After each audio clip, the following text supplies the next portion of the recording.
And just to clarify, I'm a bit confused I'm trying to figure out what these people want. So one thing is clear, they've seen me as an enemy combatant since I was a kid. And I guess they're trying to make me feel the same way about them. I don't see them as enemy combatants, first of all, because I've never been to war. It proves that I'm not an enemy combatant.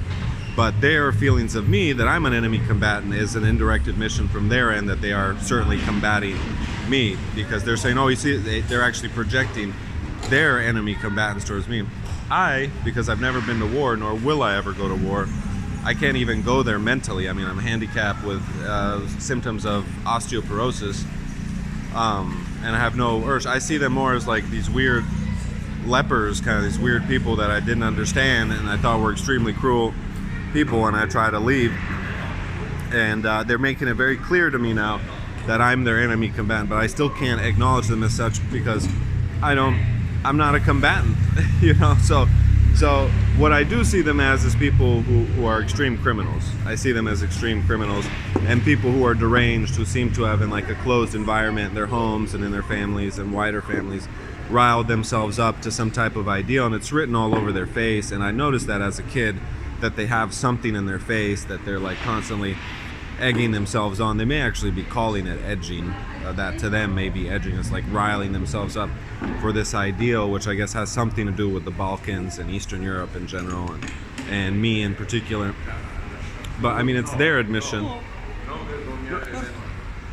It's their admission, not mine. I'm a bit of a recluse. I don't like trusting people, but I certainly can't see anyone as an enemy combatant because I've never been to war.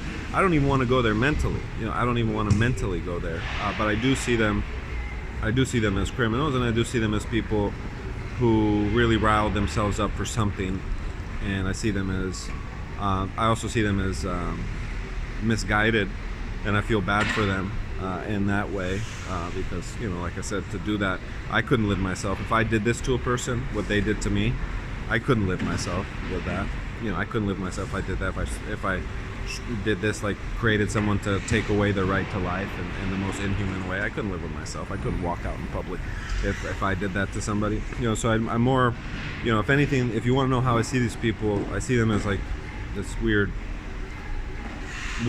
people, these weird people that basically riled themselves up into a state of leprosy in some type of thing, based on, and what appears to me, based on like really trivial stuff, and that's it. And like, once again, it's an admission from their end, the fact that they're parading around the way they are, that they're and their whole life that they're combatants, and I'm not. I was a kid.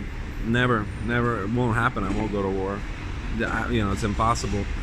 And it's the last thing I need after all of this. Like I said, I'll be happy eating gummy bears and just, drinking Coca-Cola and just relaxing and just, taking care of myself as best as I can.